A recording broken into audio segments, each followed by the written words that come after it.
Welcome to Improv for the Podcast. On this week's episode, we'll hear from Daryl Cain-Sanchez, who will tell us about his improvisational journey. We'll play a couple games, and most importantly, we'll learn how he improv'd his life. Let's hit it.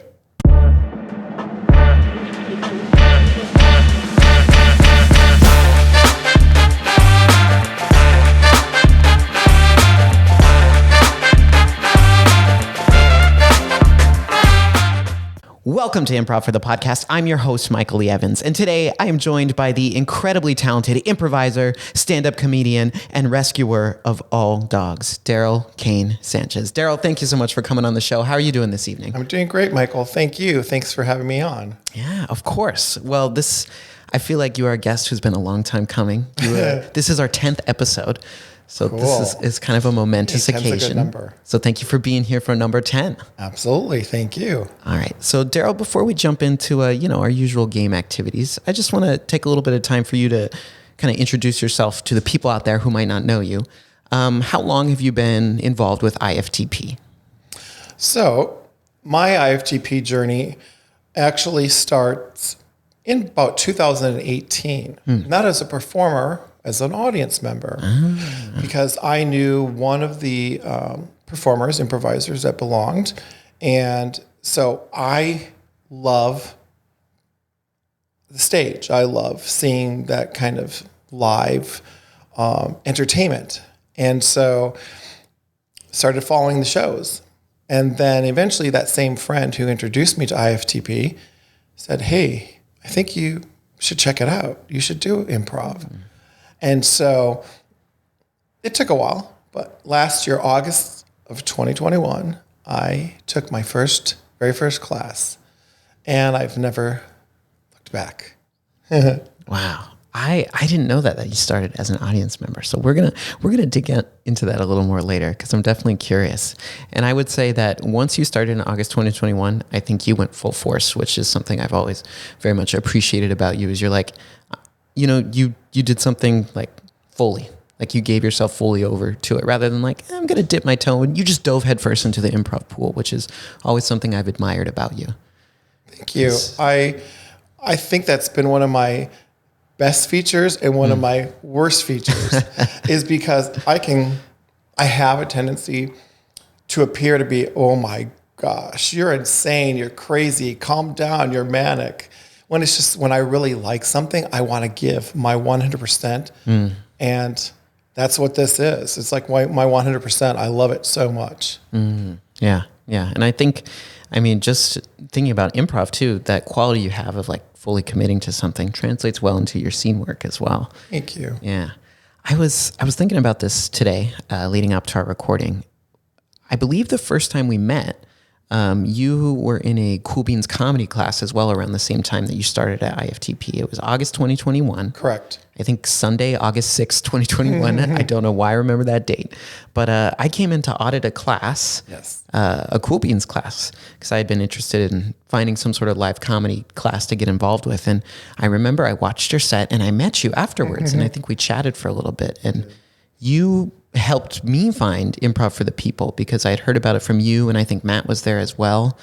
And like that day changed my whole life trajectory, because I didn't know about Improv for the People. I only knew about Cool Beans comedy that day. Wow. And like just me randomly showing up on a Sunday to audit this class, like that's awesome. I think that's terrific. So I'm always very appreciative for the role that you played in helping me find this place. And I think I joined your class in the month of September. Or August. I don't know. I don't know if I joined in August. I'm pretty sure you were in September. Okay. Yeah. That sounds right. October at the latest. Oh, September for sure. Yeah. Definitely. If I might touch upon what you just said. Sure. I personally feel that people come into our lives for reasons, and you don't necessarily know what that reason is at that moment, but they might have something for you to discover or find out about.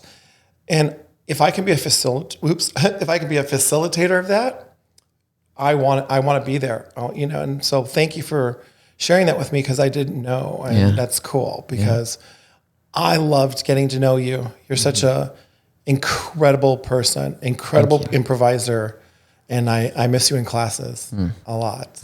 I know. I still get to see you on stage, so that's... It's not the same, though. It's not the same. That Wednesday class. Shout out the Wednesday night class. Wednesday night. I'm biased. But yeah, I just... That sticks with me because you're one of the reasons I'm here now.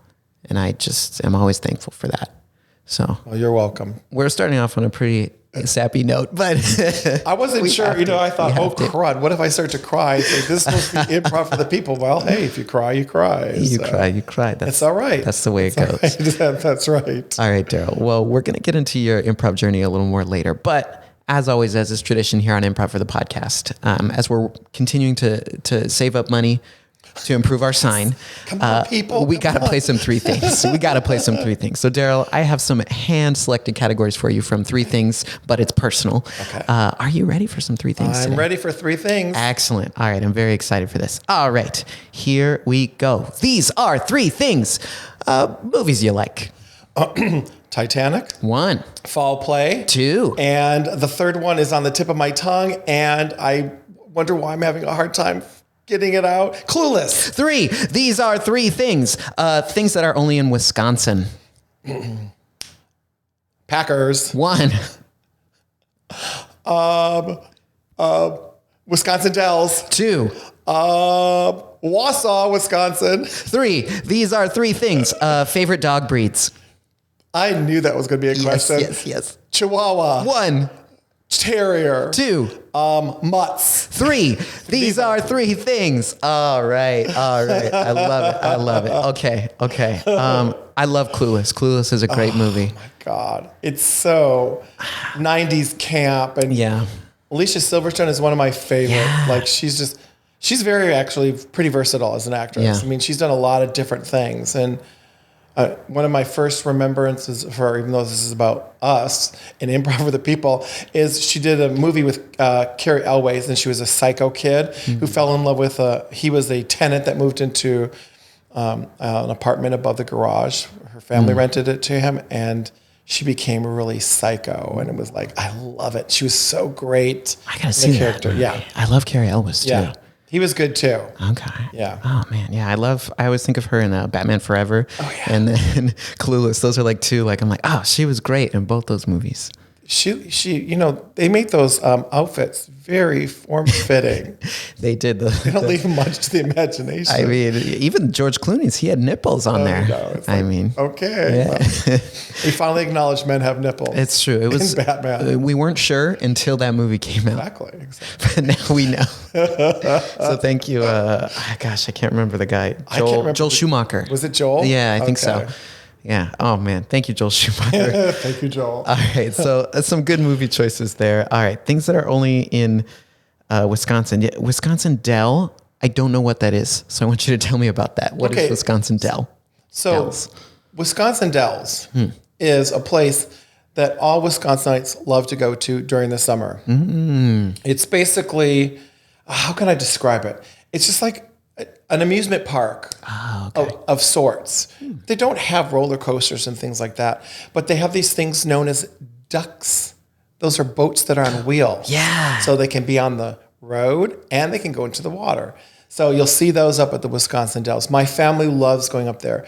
My first recollection of the Wisconsin Dells was when I was in grade school and I was a crossing, I wasn't not a crossing guard, but I was on some type of club that I had to wear some, like this crazy little thingy, and it was orange. I remember it. Yeah. So we always would go up to the Wisconsin Dells for like a weekend type of a thing.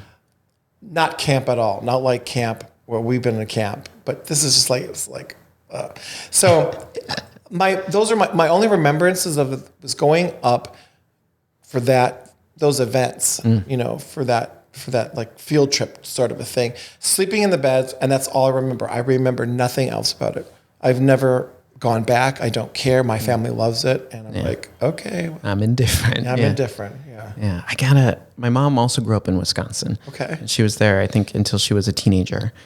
So I want to ask her about if she knows about the Wisconsin Dells, because that's just curious. I bet she does. Yeah, I bet she does too. All right. Okay. Well, our last category, I have to agree with you. I think mutts are make some of the best dogs because there's kind of a fun with the gamble that is a mutt, just in their appearance, their personality. Definitely. I'm not a big fan of Chihuahuas personally, but I've never owned one. So that's, I can't really say. And I've never owned a terrier either, but mutts, had a lot of mutts in my day. So I'm a mutt man. Yeah. Mutts are just like you said, they're just, you don't know what you're going to get. Chances are you're going to have a dog that's pretty loving. Sometimes they'll have a behavioral issue or two. Yeah. Kind of overlook it. Yeah. Chihuahuas, just the only reason we have Chihuahuas is because of California shelters. Yeah. And a lot of dogs that get dropped there are Chihuahuas because people don't realize they're not just this cute little dog. They're yippy, they're noisy, and they're sweet. Yeah. We'll just say sweet. Is that the first word that comes to mind when you think of Chihuahuas? Sweet? Satan. Well spelled with an S. Exactly. Yeah. But I mean, I love them. Some of them can be really good cuddlers too. I believe it. Our oldest dog, the one we had the longest, 15 years, is a Chiweenie. Wow. So she's a Chihuahua and a Dachshund. So she's got a little bit longer body, longer nose. Yeah. So that's Nikki. She's quite a character. Nikki, future friend of the podcast. No, I don't think Nikki's going to be a guest. I don't think Nikki's going to be a guest. She doesn't have much to say. I believe it. All right. Well, thank you for humoring me, Daryl, on some dog chat. Anytime. All right. So I want to go ahead and get into learning about kind of your history with improv, your journey in it so far. And where we always start, of course, on Improv for the podcast. I want to know, when was the first time in your life you learned about improv, what it was, whether that was, as an adult, when you were a kid, whenever that point was, you learned, or like you saw, some people on stage or in some sort of performance, they're making something up. You heard this term improv. When was that for you, Daryl? So that would be 2018. 2018. Yeah. All right. Up until then, I mean, I'm not like a lot of the guests that you've had on that have seen television shows. It's been all Whose Lines. Yeah, Whose Line? Whose Line is it? Or whatever that program is. Sorry, Wayne. Anyways, that wasn't it for me.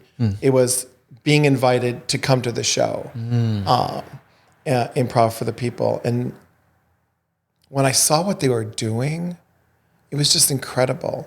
I wasn't an improver, so I actually got questioned as an audience member. Yes, so they got to put my life up on stage, and it was so fun. Yeah, watching these people just make fun of it, make a whole story, make all this stuff just from their brains, just from what they heard from their gray spacing, and so that would be like the first time I ever learned about improv. Yeah, and as far as the bug comes, that obviously came in 2021. I would say 2021 because I joined class. So yeah. You went from audience member to performer. Exactly. Right. Well, I'm gonna give ourselves a little bit of context here. So before 2018, had you had an interest in performing at all? Had you done like any theater back in school or while growing up or living out here in LA? Had performing in any capacity been something that was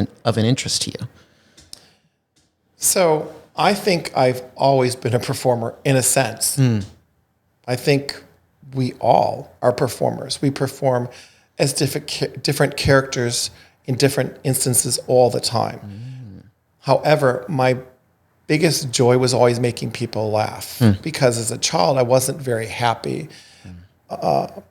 I was in one play when I was in the first grade at St. Mary's private school in Kenosha, Wisconsin. Shout out St. Mary's. St. Mary's. And that was when I kind of felt a bug. However, I never really pursued it. Yeah. I did the Music Man in freshman high school. It was I'm pretty sure I was a tenor. I think that's the right. I think that was the right. The higher men's part. Yeah. Yep. I loved it. I loved performing. I loved being on stage. And yet I didn't pursue it. And I moved to California not because of acting. I moved here because of the weather. When I first... Pretty good reason. Yeah. When I saw all the sun, when I first came in 85, I was like, this is where I want to be and this is where I'm going to be. Yeah. So I told people I'm going to move there. And that's what I did. I did. A year later, I moved to California. Wow. So I kind of thought about it here and there. Also about, should I get into, do this? Should I be, go into commercials? Do I want to, be an actor? I must not have wanted to. I'll just say that much. I must not have wanted it that badly because I didn't pursue it. I decided there were other things that I wanted to do. And so that's what I did. And so I know now that improv is where I want to be. And I want to be here for a really long time because I really, really like it. Yeah. And it's, if I may, it's just so amazing what I see in my classes on stage.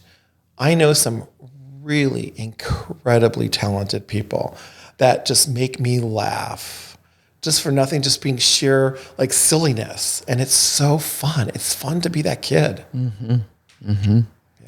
I very much agree. I think some of the best moments happen in class. Oh yeah. I mean, shows are great too, but class is a different kind of space. Absolutely. Yeah. Okay. So I love that like you had little tastes of like performing at different points in your life. Yeah. But yeah, just sometimes it takes longer to catch on. We don't always realize we want something until, at other times in life, which I think is always interesting. And I think hearing your journey of kind of how you found this place, Improv for the People, was just through a friend saying, hey, you should come check out this improv show. And just kind of you being like, all right, I guess, like I'll show up. After that first initial show, were you a pretty frequent visitor in terms of like coming to see shows here? I don't think I was. I'm pretty sure I wasn't. I probably saw 2 shows for IFTP in 2018, 2019. And they were both at a Hollywood theater. So when I first learned about IFTP here at the Pico, then I practically have been to almost every single show that has been here. And also because, as you mentioned before, because of my stand-up, and that was, I was learning that in, or at the Pico Playhouse. Got it. Okay. So it's just, and Matt, I met Matt through that stand-up. Yes. And I knew from the moment I met Matt, so this is someone I wanted in my life because I really loved watching him and perform. And then when seeing him on stage is like just amazing. Yeah. So so my history of being in the theater is like so much more now, like after, post pandemic. Yeah. Yeah. A lot of shows. Yeah, totally. So did you started doing stand-up before you started doing improv, right? Correct. Okay. And when did you start doing stand-up? Coincidentally, 2018. Oh, yeah, it was 2018. Okay. I did stand-up first. Got it. Again, the same person that introduced me to improv introduced me to stand-up. Wow. And she was doing a show at the Ice House through the classes that she had taken. And it was her final show, meaning that it's a classroom experience, 5 classes. And then on the 6th one, they go on stage. Yeah, it was at the Ice House. It was like so cool. Tons of friends in the audience. It's a great venue. It was absolutely fantastic. And when I was watching her, and I said, I want to do this. I want to do this. I want to get up there. This has been something that I've thought about for a while, about being stand-up. Yeah. In stand-up. And so it just coincidentally, like the following Sunday, there was a class starting up. Wow. So I got right into it. And like again, I just got right into it, no questions, and I've been doing that ever since. Wow. I'm taking a break right now because I'm focusing more on improv. Yeah, sure. Eventually, I hope to get back to that. I will when I'm ready. Yeah, I think so. And I know I'm going to shout you out here. Daryl is an excellent stand-up comedian. I have had the pleasure of seeing him perform a number of times, and I've really enjoyed his sets and just kind of that spin you bring to your work. So thank you. I love that you're like kind of that dual performer. Like, yeah, I do stand-up and I do improv, and like you're very polished at both, which I think is hard to do. So I appreciate your work in both those things. Okay, so you started stand-up in 2018, and this mystery person, they've introduced you both to improv and stand-up right around the same time. You get into stand-up immediately, and you're working on it, right? right? You get started taking classes. Then the pandemic hits. And I mean, we're at home for a lot of it. Were you trying to do any stand-up during the pandemic? I did not. Yeah. I mean, my focus was at that time to survive and not die. Yeah. Although good objectives. Yes. Yes. Considering I had similar ones. Yes. Considering what was going on. Yeah. We're lucky that we have a property up near Pioneer Town, which is near Yucca Valley, which is near Joshua Tree. Yeah. So that's where I escaped to during the pandemic. So my focus was staying alive, taking care of the kids that were up there with me, the four-legged kids, of course. Yes, of course. And woof woof. and working and keeping my job and not losing my job. So I wasn't doing anything really extracurricular wise. Of course. Yeah. I was just basically, those were my focus. That was my focus. And I had heard post-pandemic, once we were starting to kind of come out, but not completely. That like later era. Yeah, a little bit like when I joined in 2021. Yeah. People telling stories, how they did classes in Zoom and their stand-up in Zoom. And they're right. I've been on a number of Zoom calls, and it's just not the same thing as having a real live audience. It's terrible. Yeah. It's just, and I, clap and kudos to those who could do it. Yeah. Not me. I really do inherently need to hear the laughs. Yeah. Yeah. Yeah. I think I'm the same as you. I did. Yeah. There were people be like, come see my comedy show on Zoom. And I was like, that's the last thing I want to do. Like, I'm so sorry. Like, I don't want to watch that. Yeah. Not for me. It's just, I mean, the pandemic was killer to just any sort of live performance. And I think comedy in particular, like that stand-up or improv or sketch is like, I mean, if, any sort of stage performance is just killed by that. Absolutely. So I'm glad, things, we kind of rounded the corner post-vaccine a little bit. Things improved. Yes. Okay. So let's say this is mid-2021, right? There's a vaccine. Things are looking up a little bit. People are starting to do things in person again. Yeah. You jumped back into stand-up first, right? I did. Okay. I jumped back into that in June of 2021 because of something that happened in my life. Because of something that happened in your life. Do you want to get into that, or is that a story for another time? I'm happy to talk about it. Okay, because I know what the event that you're referring to, and I think it was a pretty pivotal moment in what's led you to where you are now. And as I mentioned earlier, how Daryl is so great about diving headfirst into something. That level of commitment he has that I think is so necessary for this work. You showed it right off the bat. So in 2021, Daryl, there was a life event that happened that I think for you gave you this mentality of like, I'm going to seize opportunities, right? Like today is the day that I'm going to do the things that I want to do. Absolutely. Yeah.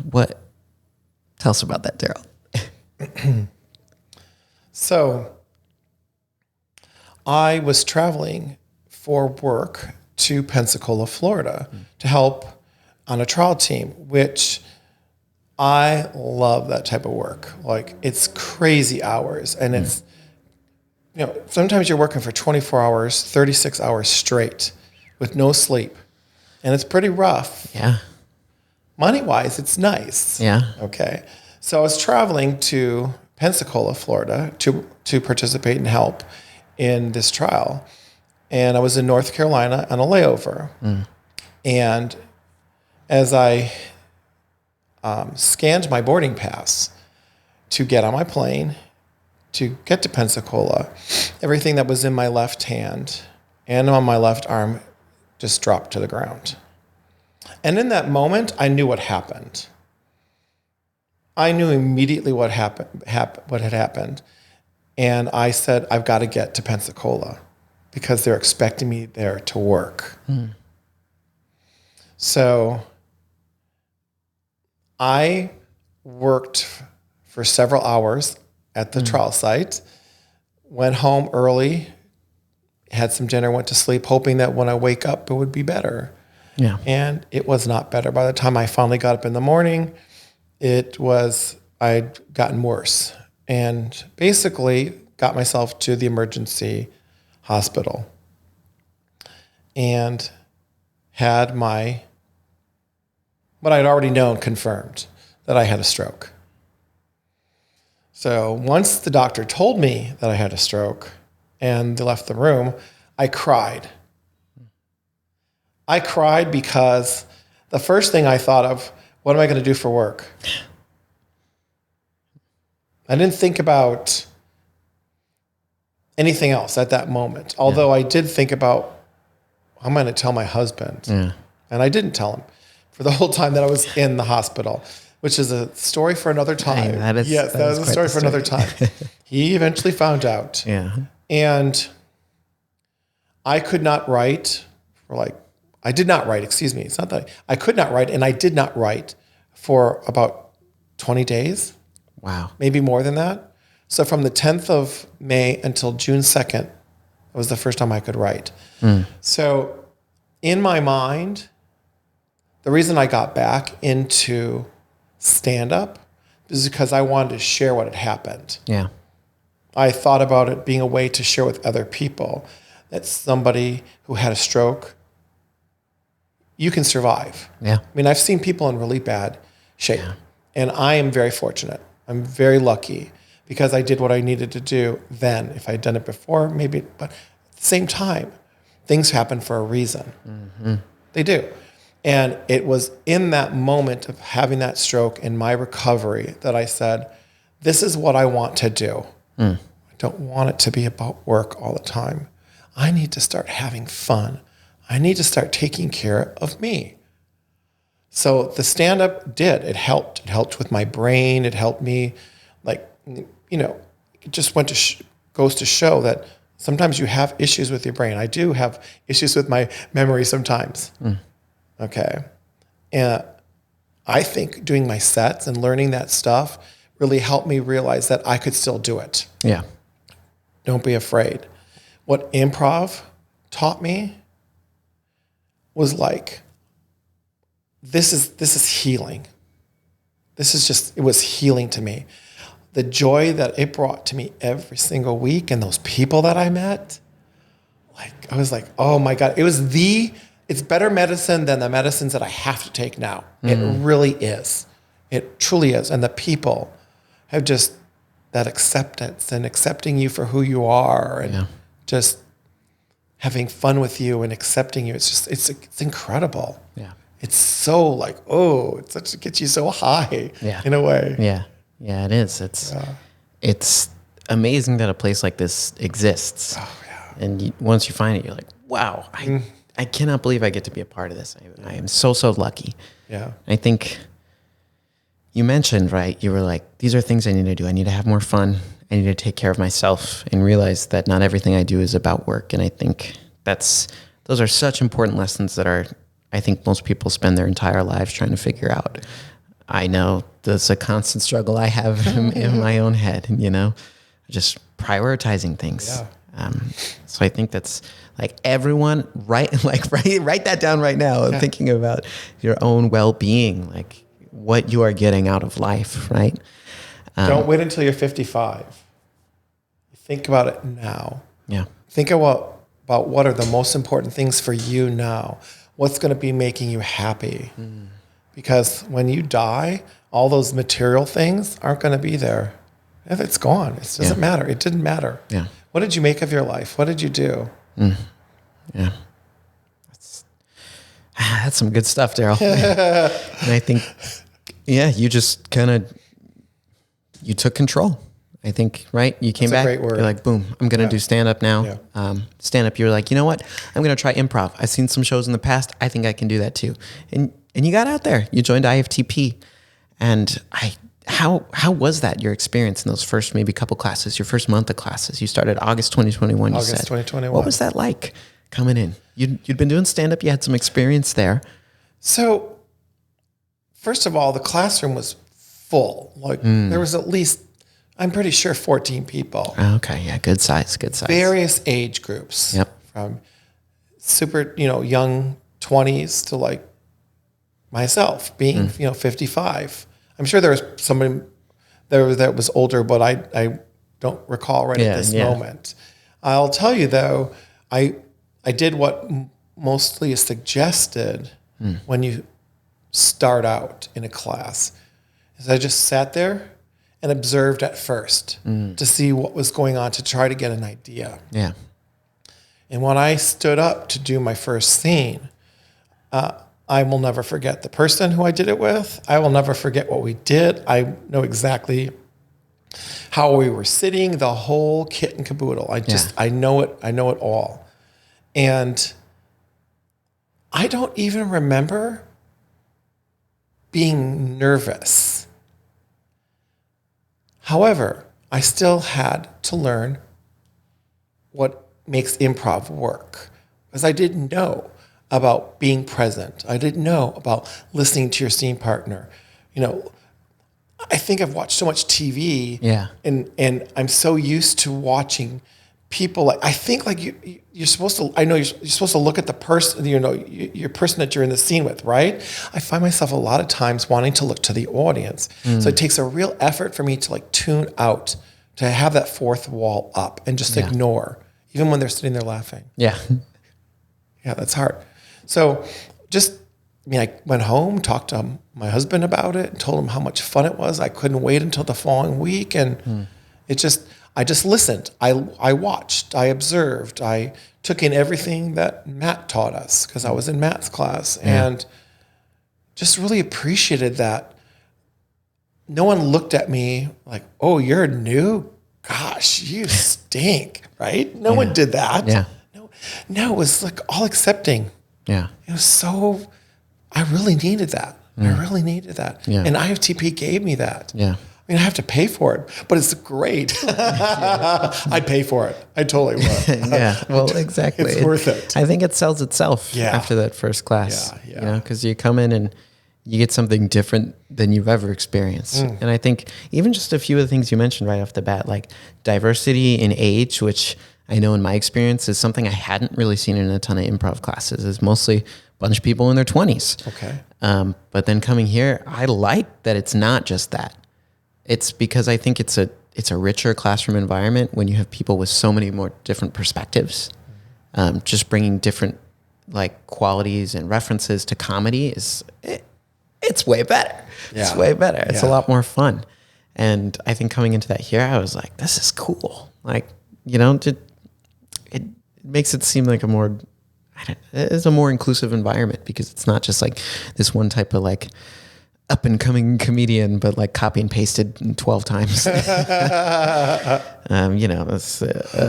Everybody's with a waiter and there's a type. We're in LA. So I think just like you had mentioned, that caught my eye immediately, seeing that in my first classes. I was like, whoa, this is cool. Yeah. There's a bunch of different type of people here. I love that. And we're all here just to do some improv. And like you said, you felt safe. Nobody pointed out oh, you're the new guy.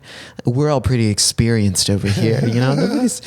Nobody's coming up to you like that. And they're just, going to be there to encourage you and be like, hey, yeah, get up there. Yeah, come on, Daryl. Go do a scene. Yeah. I like that word you just used. Encouragement. Yeah. I don't know anything about any other improv studios. I've heard about all of them. No, that's not true. I haven't heard of all of them. I've heard every single one. I've heard every single one. Wow. I looked them all up and said, no, not for me. Just Yelp reviews. Not enough stars. No, thank you. Not interested. Yeah. I found the place that's where I want to be. I guess I could go and check something else out if I wanted to. Yeah. I don't want to, because it's, even though I'm going to go back to the word encouragement. Everybody encourages everybody to be the very best that they can. And I've had lots of conversations with my friends outside. That's one of the things that's really great about this studio, these people. People don't just want to be like your friend in the classroom. Yeah. They want to know about you outside. That means a lot to me. Yeah. I mean, I want people that are quality people. And when I've had friends share with me, oh, I'm not the way you are. And it's why would you expect to be the way I am? I'm who I am. Yeah. Also, you'll get there. Just keep trying and keep working at it. I think that's really important. People have to hear that. Yeah. It has to be, really pushed into their psyche to realize you can't just do this once and think you know every single thing. You don't. I mean, I don't think I'll ever know everything. I think that's what makes it really fun. It's like every opportunity that I get in class or on stage or do scene work with somebody, it's something new. I can learn something. Yeah. It's so fun. And you can continue to get better at it, but still be challenged at the same time. Yeah. Being challenged is important. Yeah. It helps you. It really does. It makes you want to keep going. Yeah, because it gives you something to work towards. Absolutely. Yeah. So in your experience, you've now been doing improv at IFTP for over a year, like coming up on a year and a half almost. Yeah. So 8 plus 6 is 14. Oh my God. So it'd be like February. February. Yeah, February. So like a year and 3 months-ish right now. Yeah. Wow. How do you think you've grown as an improviser from those first couple months to where you're at now? So I definitely listen a lot better than I did when I first joined IFTP. I don't think I really understood it until I really did it. And the other thing is really learning how to be present and understanding what that means. That means your focus is only on your scene partner and your scene at that moment. That's my interpretation. That means I'm not thinking about the bills that need to be paid or the dinner I need to make or the drive I have to do when I get home. That's all will be taken care of later on. Yep. The only way I'm going to do a scene well is for me to be there at that moment with no distractions. That takes work. It really does. Yeah. When you do it, it's amazing. It just makes you like, and in that sense, that's being a better improviser, being better at what I do now has made it better for my relationship with my husband. Like I've seen how I used to fly off the handle really easily about stuff. He'll be the first one to tell you, short fuse, German. Hello, I've got German blood in me. Me too. Yeah. 9. Schnell. Da. Ja. Ja. Oh, yeah. Wiener Schnitzel. I know that's not right. That's like all I know. Oktoberfest, yeah. Lederhausen, and I said that wrong, but still. We're very rich in our knowing our ancestry and cultures. Sorry, Mom. That's a Wisconsin thing, right? Yeah, there's like a lot of German people there. I think because I get that from my mom's side too. Absolutely. A lot of Germans settled in Wisconsin. I don't know why particularly, but they did. I don't know. So probably the weather. Probably the weather. Yeah. The winters, they love them. They're like, wait, humid summers and cold winters? Yes. Sign me up. Sign me up. I want to be there right now. Oh gosh. I never want to leave. Boy, do I. I wish I was wearing 6 layers right now. Yes, It's pretty chilly out there today, actually. That's true. It was in the 60s. Yeah. This is a LA ice age for us today. Oh my God! I have to put on the woolen blanket. The woolen blanket, and I have to wear fleece to bed or something like that. I don't know. So getting back to my relationship with my husband, and the fact that I really have been working so much more now on being present in my relationship with him. And it's made a real big difference. Like I still, every once in a while I'll slip back and I stop later on and I think about, what did I just do? What was it beneficial about you flying off the handle, for example, in that instant? When I find myself, when I'm present, I'm much more happier. Like I want to smile a lot more. Yeah.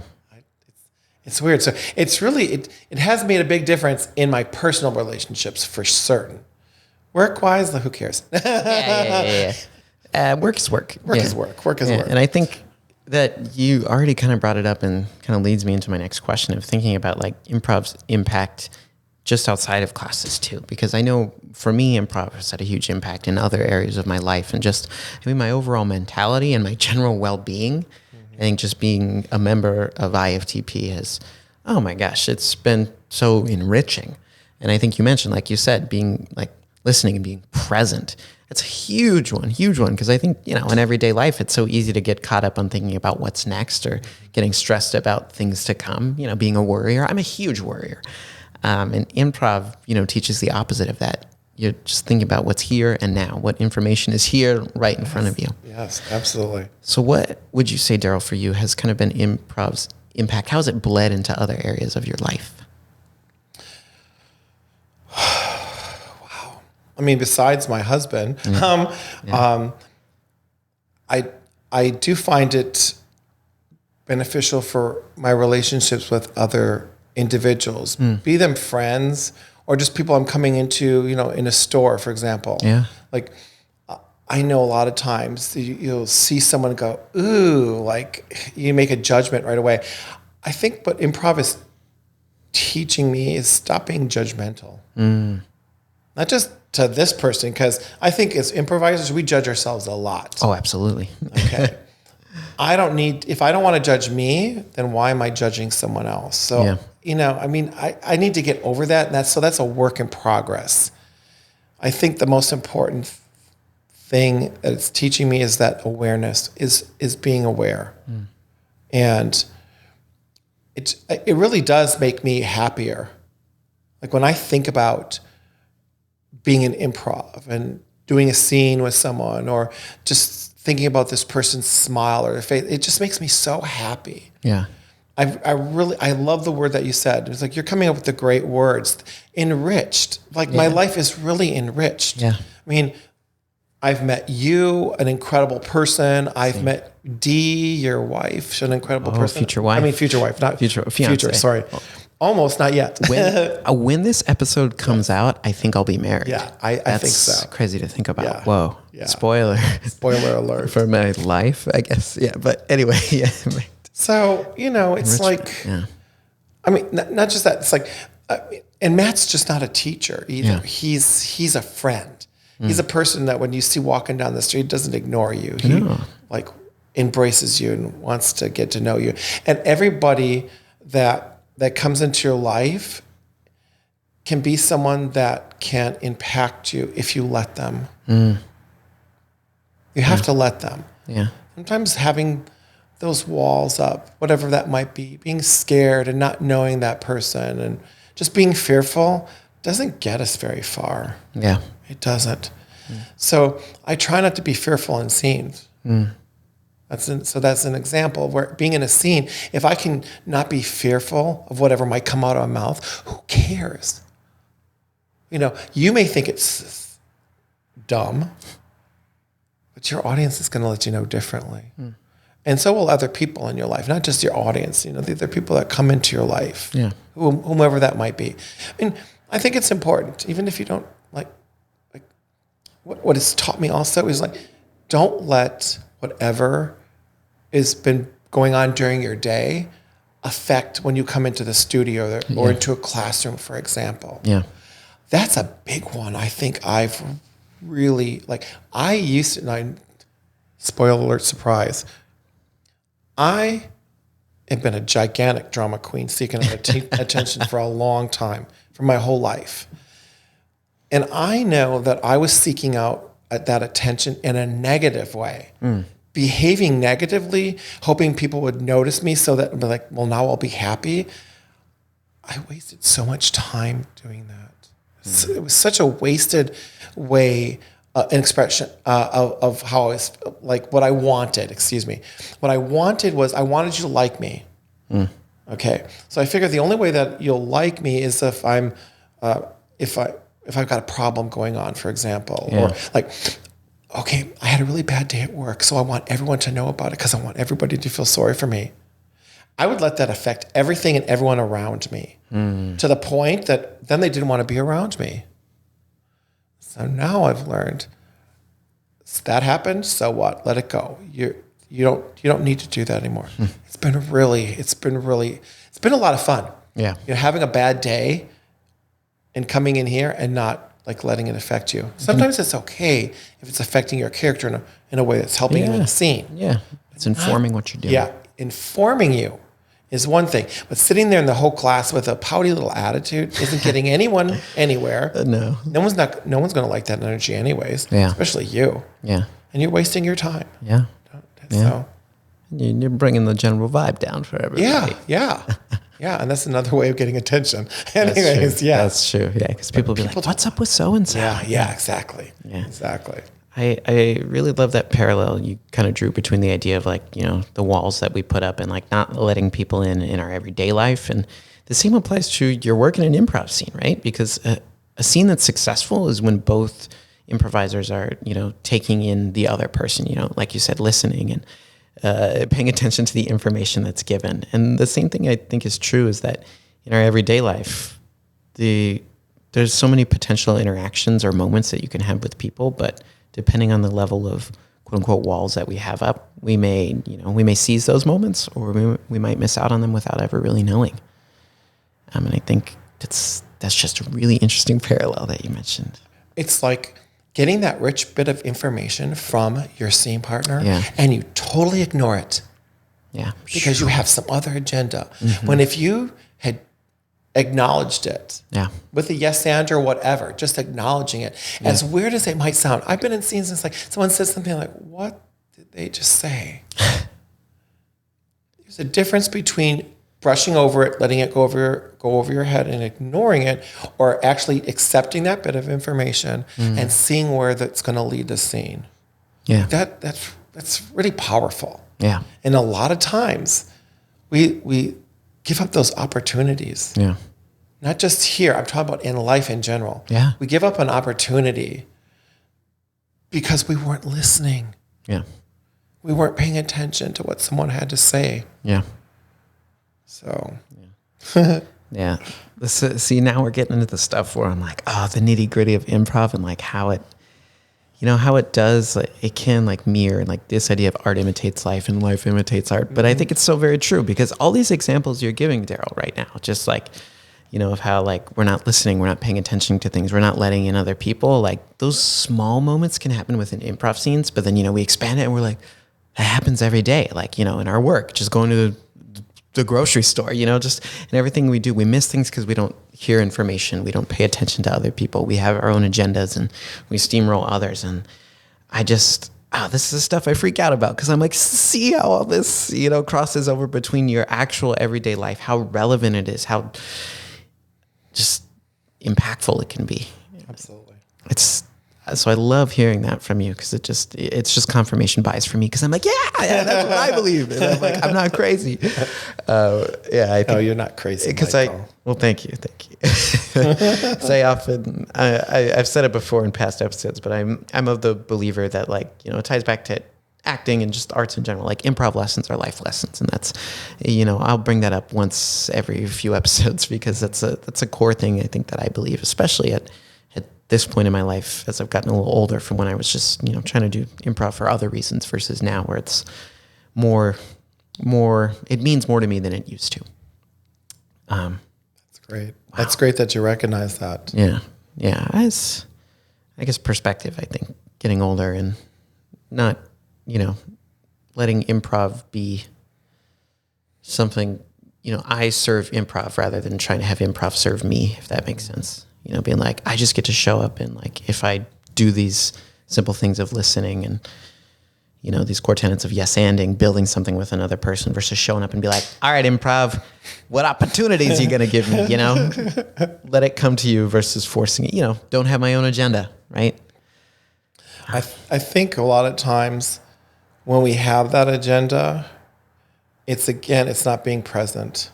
If you're doing it in a scene. Yeah, I guess you could have an agenda in life, period. Yeah. Like, this is my agenda, and if I don't get it, then blah, blah, blah. Yeah. Like, it's not always about you. It's not. There's another person in that scene. Mm-hmm. At least, unless you're doing a one-man scene or a one-person scene. Yeah. So I'll give you that because I know where you're going. I remember someone talking about that in a previous interview that I listened to. Yeah. Like for the most majority, we do two people scenes. Yeah, we do. It's pretty standard. Yeah, pretty standard. Every once in a while, you get to do one person one. Although I kind of like those every once in a while. But yeah.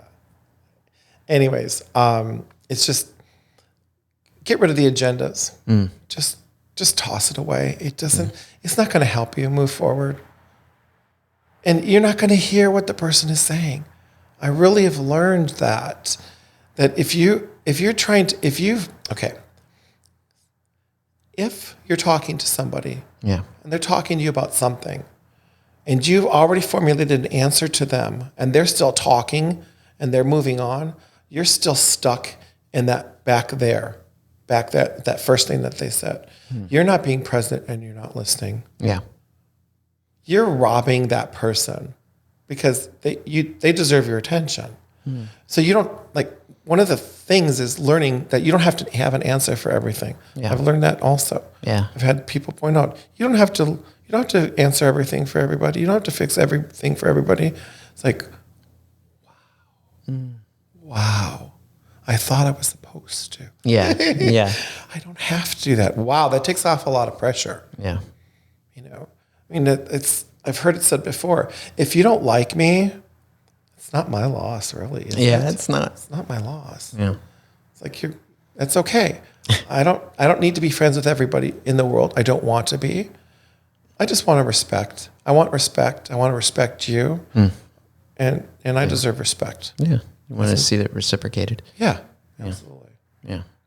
And that's true in improv and life. Whoa. Yeah. Ooh, again. Yeah. It's so much how it imitates, like you're saying. Yeah. I could say that literally just at the end of like every time you share something, I'll be like, that's true. Literally everything. I know people are going to be like, oh my gosh, this Michael guy just loves his improv life lessons. It's like half the reason I love this podcast is just because we get to talk about that. Yeah.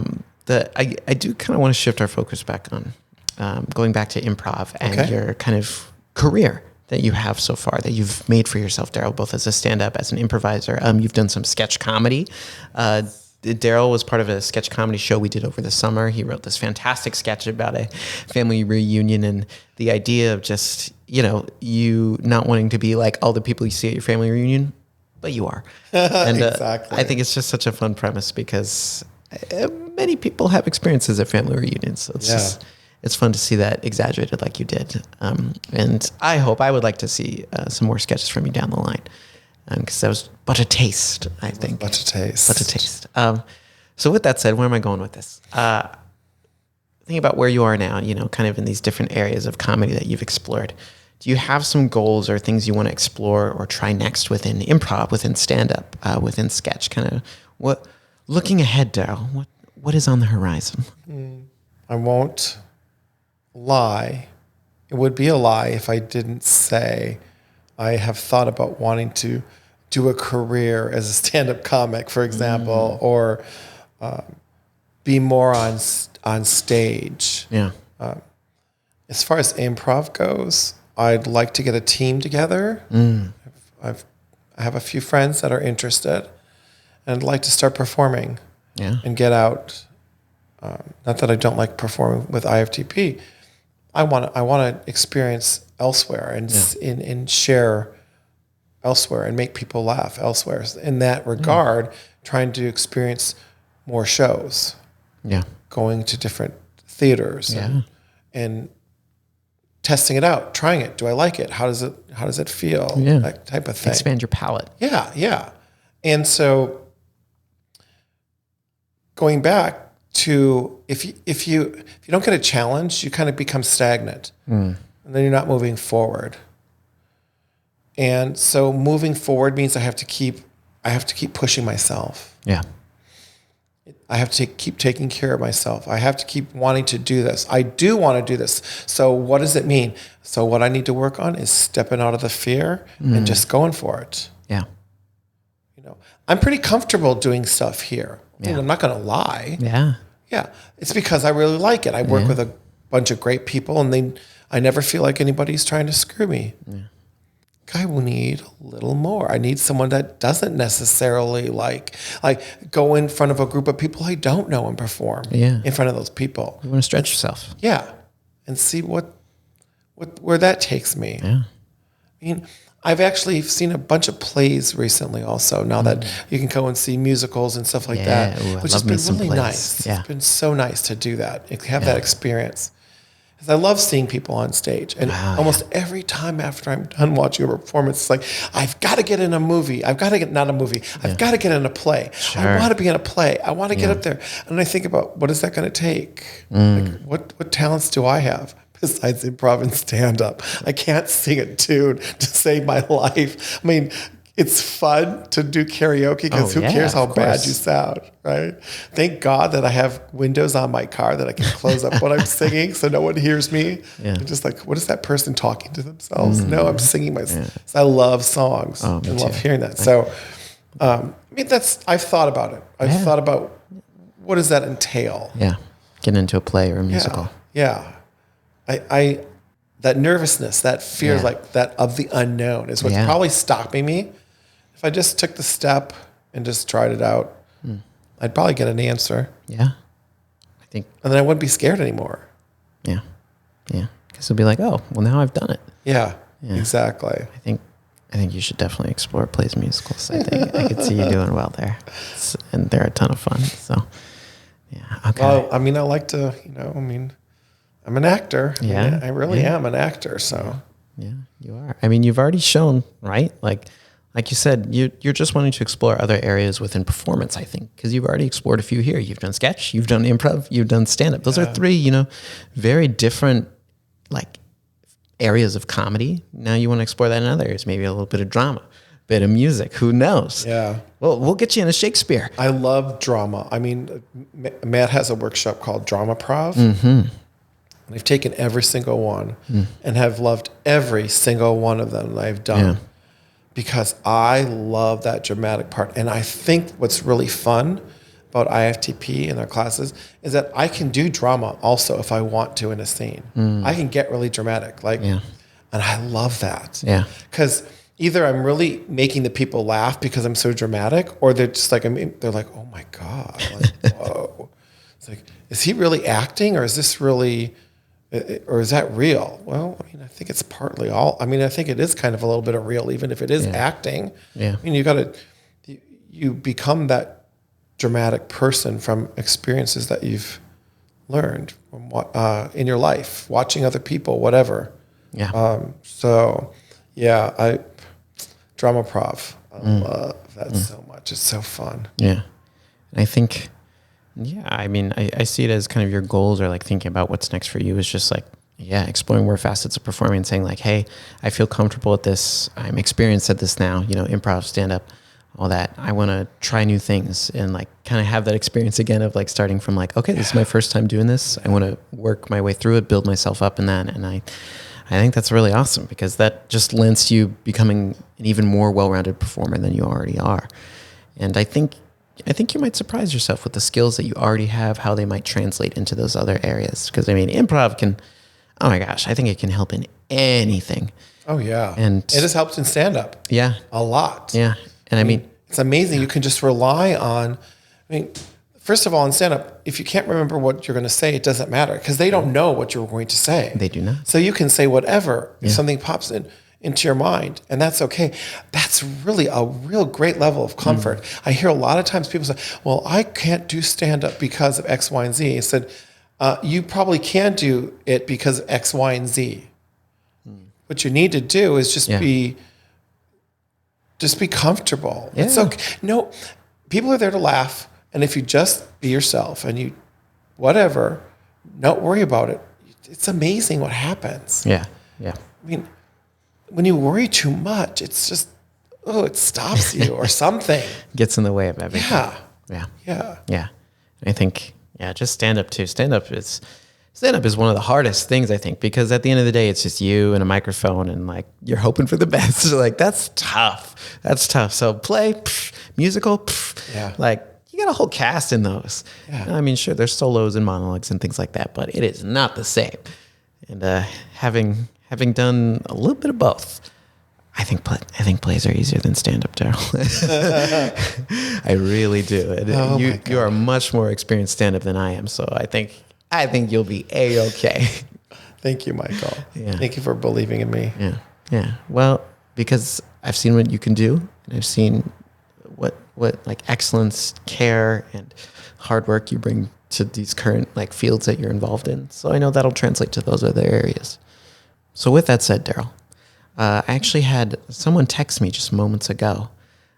Yes, my friend Lennifer Watson. Lennifer Watson. And she texted me. She said, hey, I know Daryl's on the show tonight. And Lennifer is new. She just joined IFTP today. Really? And yeah, Lennifer is just wondering if you had any advice for her. She's never taken an improv class before. Lennifer Watson, yeah. Let me tell you, Lennifer, the first thing you got to do is commit. You're not going to know it all, and it's not going to be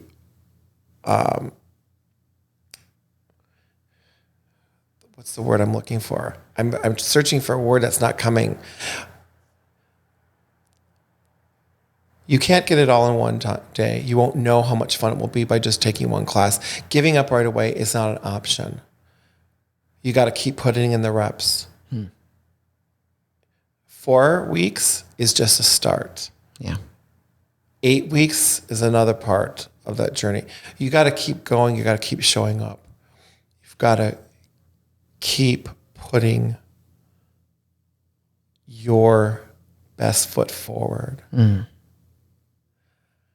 And when you don't believe in yourself, that's when you should believe in yourself. I know it sounds weird, but if you don't believe in yourself, believe in yourself. That doubt is actually something that it's making you think. Like, think about it. Yeah. Take that. Listen to that gut. If you really, really like it, don't give up. Yeah. Keep doing it. Keep doing it. Yeah.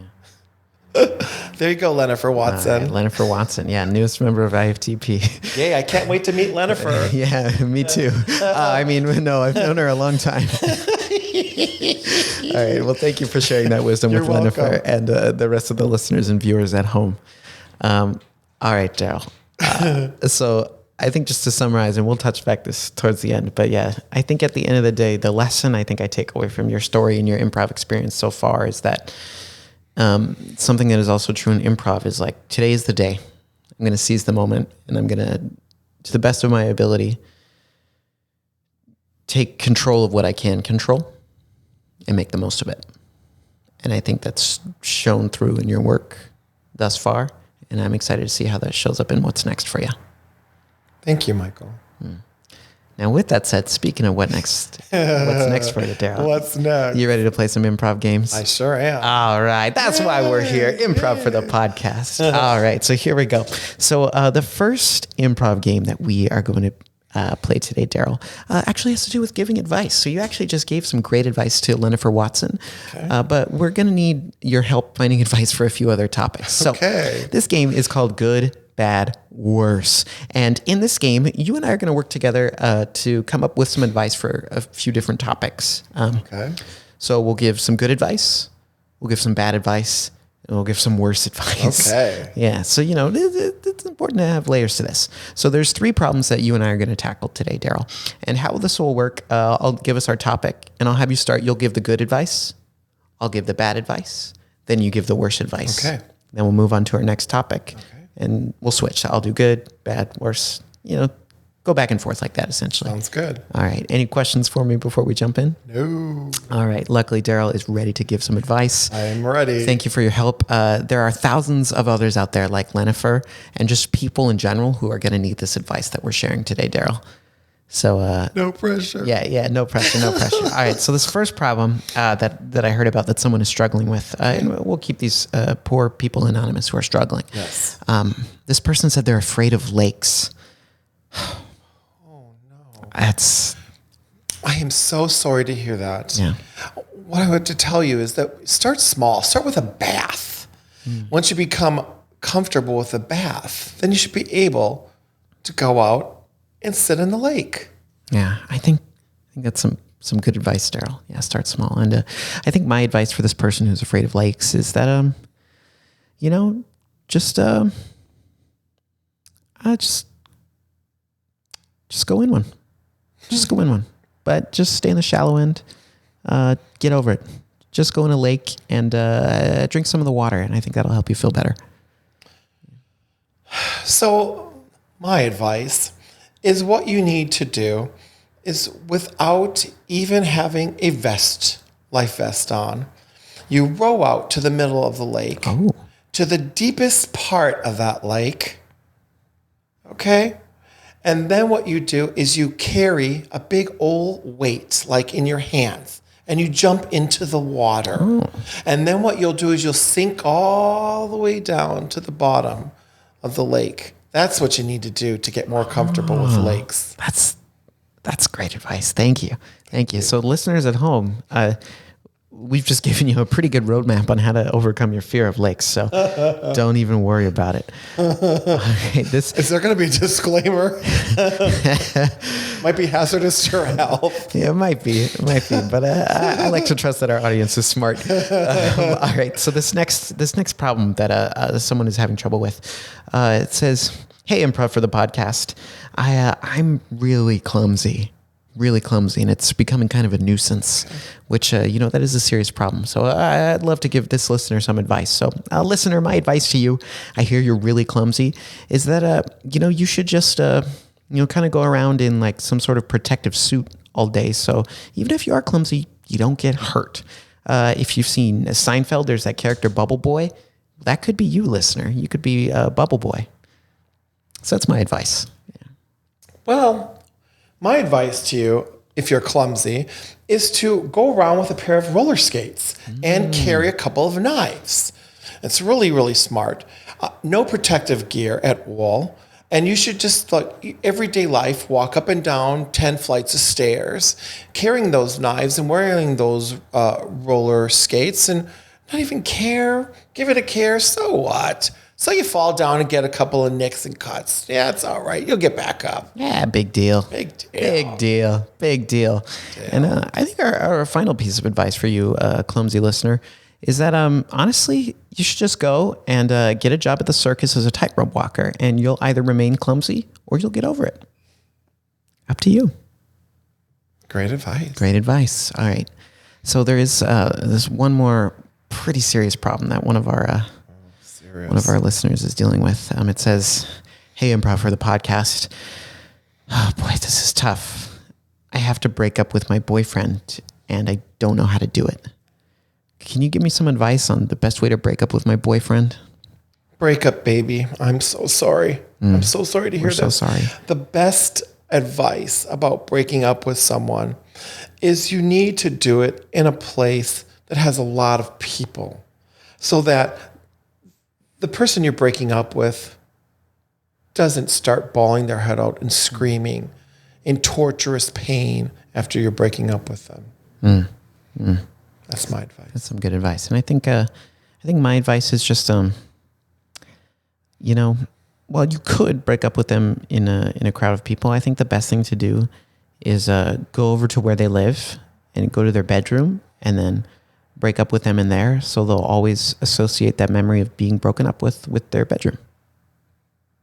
Oh, that's a really great piece of advice. Yeah.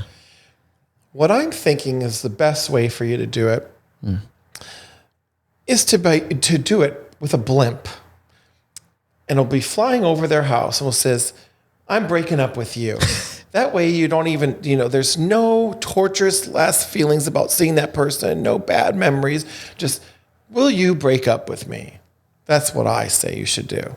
Blackout. Oh, wow. Wow. That's talk about enrichment. I mean, the listeners just learned, wow, everyone, you have some solutions to your problems now, people. All right. Thank you, Daryl, for helping dole out some good, bad, and worse advice. You're welcome. Thank you. Yeah. So we're going to go ahead and move on to our next game. And this one is going to be a bit more traditional, with a traditional improv scene, but with a bit of a twist. This game is called Horoscope. And what we're actually going to do, Daryl, is that I did some research and found a horoscope reading for your sign today. Daryl is a Gemini. Is that correct? Yeah. That's correct. So we have a horoscope reading for Gemini, and what we're going to do is we're going to read that together, and then we're going to create a scene based off that reading for today for Geminis. On today, the date of recording, November 2nd, 2021. Okay. So I'll go ahead and give us our reading, and then we'll perform a scene based off of that. And then I'll just black us out when I think we're done. Okay. All right, here we go. So, Gemini, that's you. Check your house to make certain everything is in working order. There are indications that small hazards could exist that need correcting. Tension might run high among family members and quarrels could result. Don't waste time trying to meditate. They will have to work it out for themselves. This is a great day for study and solitude, since your mind is especially sharp. This reading comes from horoscope.com. Oh, man. Dave, thank you for that wonderful horoscope. It means so much to me to share what you really think about me as a Gemini. Yeah, of course. Cornelius, I've just been so worried about you, and I know there's been a lot of small things that have been coming up at home, and as your cousin, I told you 3 years ago before you bought that house that houses are a money pit, but you didn't really heed my advice. The problem is I thought that I'd get a really great tax write-off every year on my taxes. I didn't realize those little things like mice and cockroaches and, nails sticking out of the walls. I don't know what was going on in those people that lived in this house beforehand, but there's some really kinky, weird stuff going on. Oh, my goodness, Cornelius. Yeah. And it's just, I'm thinking that maybe it's time to add another room at the top. Cornelius, I'm going to be honest. I'm pretty frustrated with you. I like to think of myself, I'm pretty good with money. I am a financial advisor. And I just feel like every time I give you advice, because I care about you, you always do the opposite. I told you not to buy that house. You did. And it's been a huge money pit, like I said. I told you, you shouldn't lease that Tesla. And you did. And now you're thinking about adding a room onto that dump of a house? Cornelius, have you ever thought that your cousin, I'm trying to look out for you? Man, I didn't think about the fact that you've been looking out for me. That is so sweet of you to be doing that. It's just that, being an attorney, I know so much more about stuff than you do as a financial advisor. Okay. I know things about torts and constitutional law and like buildings. I need this extra room because I can rent it out to you. You can come be my roommate. All right. Well, Cornelius, I don't really appreciate when you kind of lord your intelligence over me. Yeah, I know you went to Harvard Law School. Okay. And, well, I just went to University of Phoenix. And yeah, you know what? Finances are a bit tough for me right now. They've been better. Perhaps I could give myself some advice. But you know what? As a matter of principle, I don't want to live with you because I can't stand to live with someone who thinks they're so much smarter than I am. Wow. I had no idea this is the type of reaction I would get when I was trying to take care of you. I know you just went to University of Phoenix. I know you only work at Chase Bank. I know you've been there for 15 years and you're still a teller. You're trying to give financial advice, but the thing is you don't have what you really need. Hey, I often advise people on if they should get all 5s or 20s when they're taking out money. This is a different type of advice. That's just what you should be carrying in your pocket. Your type of advice is just I'm just having this Harvard degree just shows me how ignorant you really are at finances. 'Cause Cornelius, maybe you're right. Maybe I am just your dumb cousin who works at Chase Bank. And I worked at Chase Bank so long, like you said, 15 years. Yeah. I've never been able to make any moves. And you want other people to make moves and do things on your advice, and you can't even move after 15 years? Maybe I'm the problem. Maybe? Yeah. Yeah, maybe. I'd say it's pretty certain You are the issue, the problem. Blackout. Oh my God, I feel like I'm so awful to you. I love it. I mean, yeah, that was fun. I think I deserve it. I forgot who I named you. I hate when I do that. Yeah. I like to do certain names like so I can always remember. Yeah. Did I call you Dave? I think I called you Dave, but now I don't remember. You'll see it when you play it back. I'm gonna be honest, Daryl. I forgot as well. I love my own name. You called me Cornelius. That's just one of those names that I like because I think I don't always do this when I'm on it. You know, sometimes we feel on it, and other times in scenes we're not on it. You know, like. I like to give a name that's unique enough that I'm not going to forget it. Yeah. But then sometimes, I throw like a Philip out there and I'm like, ugh. And I almost called you Philip, but then I had a moment. I was like, no, do better. And then I was like, Cornelius. Cornelius. I love the name. Yeah, because otherwise Cornelius sounds snooty also. Oh, yeah, 100%. Yeah, it's perfect for who my character was. I think that a name helped. Yeah. That name helped like inform that you went to Harvard Business School. And And I love how you were like, throwing a little legalese in there with tort and like all that stuff. I know. I was totally trying to think about other stuff. Yeah. And I was like, torts and constitutional law are about the things that I bring up all the time. It's so funny. Yeah. It's like, oh my gosh. Yeah. I should know more considering I work in a law firm, but hello. Well, you're off right now. Yeah, I'm off. You're off right now. You're on a podcast. Yeah, I'm on a podcast. Yeah, you're on a podcast. I'm not there. I'm present here. Exactly. Yeah, not worrying about that work stuff. All right, don't worry, I'm not. I'm good, not. Good. I got one more game for you that we're going to play. And this game is actually quite a favorite of mine. So in this game, you're actually going to have a chance to flex your acting skills because we're playing a quick round of Oscar-winning moment. And what this game looks like, Daryl, is that you and I are going to be acting out a scene from a little film called Life After a Robot Takeover. It's the Oscar-nominated film. You've been nominated for your performance, and we're going to get a quick look at what that scene is. Your Oscar-winning moment in the film Life After a Robot Takeover. Oh my gosh, such a great film. It's directed by, an indie director. John K. Smith. John K. Smith, indie director. J.K. Smith directed this film. So you and I, we're going to act out this scene, and then I'm going to call out at some point, Daryl, this is your Oscar-winning moment, and you're going to take it from there. Okay. I'll black you out. Okay. All right. So this is a scene from the Oscar-nominated film Oscar-winning film Life After a Robot Takeover. You know what I miss the most? Just playing a game of chess without getting beaten by a computer.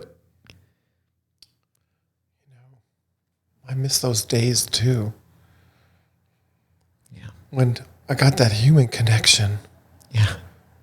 That human connection was what it was all about. Randolph, we can still play chess. We can do it together. We can. You're right.